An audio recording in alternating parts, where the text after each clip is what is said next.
Imagine this. You're good at what you do. You feel pretty secure in your job. And then, out of nowhere, an email lands in your inbox, and in less than 7 minutes, your entire life gets turned upside down. Well, this is the story of how a pretty brutal layoff ended up being the best thing that ever happened to someone's career.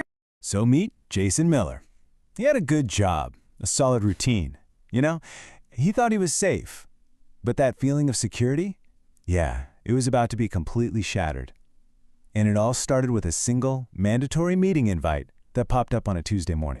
And this was it. That classic, cold, corporate email. Super vague. The kind of invite that just makes your stomach drop. For Jason, this is the very first domino to fall on a day that would flip his entire world on its head. What happened next was honestly brutally efficient. In less time than it takes to make a cup of coffee, less than 7 minutes, a routine video call took Jason from being a respected employee to just another number on a spreadsheet. As his boss started reading the script, Jason's brain just stopped. All the corporate jargon, the apologies, the well wishes, it all just faded into background noise. The only words that actually registered, playing on a loop, were eliminating roles. He just sat there, staring at the screen, completely stunned. Once the call ended and that initial shock wore off, something way worse started to set in. It wasn't about the money, not at first. It was about this one nagging question. A question that honestly cuts way deeper than any job loss. Am I even good enough? And then, boom, reality came crashing in. That self-doubt was immediately followed by very, very real pressures. I'm talking rent, car payments, bills, all that stuff doesn't stop just because your paycheck does. The panic really started to set in. So Jason did what pretty much anyone would do. He went into pure survival mode. 50 applications turned into 70, and before he knew it, he'd sent out over 100. He was just blasting his resume out into the void, completely desperate for anything to stick. But all he got back was this, a constant stream of automated rejection emails. Each one felt like a little paper cut to his confidence. After 3 relentless weeks of this, he wasn't just unemployed. He was completely burned out, just mentally exhausted. But this is where everything changed. It was late one night, around 2 a.m., and he's just sitting there surrounded by rejection emails and this mounting anxiety. And he made a decision. It wasn't some motivational quote he read. It was a fundamental shift in his entire mindset. And that right there was the critical switch. He decided he was done being a passive applicant, begging for a chance. Instead, he was going to become so good, so valuable, that companies would have to notice him.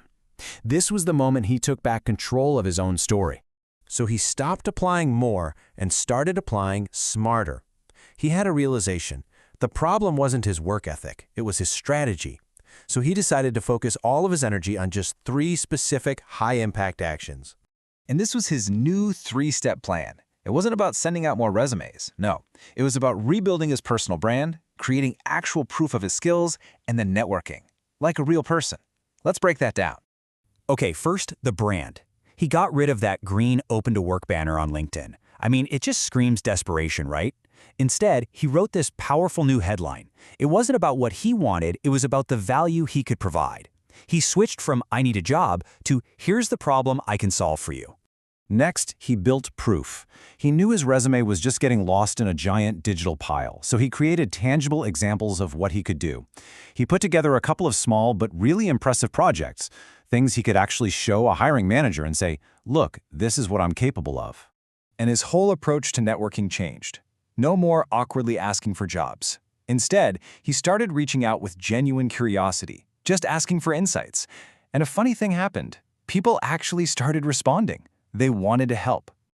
So after 6 weeks of this new strategy, the phone rings. It's a recruiter calling for an interview.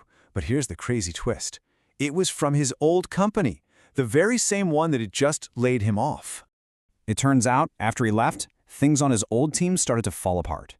A new manager had joined, realized the team was drowning in inefficient work, and started asking around who used to handle all these streamlined reports, and well, Jason's name came up. But Jason didn't just jump at the offer. He knew his value now. He calmly explained that he was looking for more responsibility and a salary to match. And after a moment of silence on the other end, the recruiter asked him the one question every single job seeker dreams of hearing. He didn't lowball it. He threw out a number that, honestly, even scared him a little bit. A number that really reflected his true value. And you know what? The recruiter didn't even flinch. Then came 2 days of agonizing silence, just waiting. He started to wonder, did I overplay my hand? Did I ask for too much? And then, finally, an email notification popped up on his screen. This was the moment of truth. That subject line said it all. He opened the email, and all his hard work, that strategic shift, his newfound self-worth, it was all validated right there in that one digital document. And the offer, it was even better than what he'd asked for. Not just the $92,000, they offered $95,000, plus a better title and a hybrid work arrangement. I mean, it was a total victory. Just let that sink in for a second. The very same company that had decided he was redundant just a few weeks earlier was now paying a premium to get him back. He didn't just get his job back, he completely upgraded his entire career.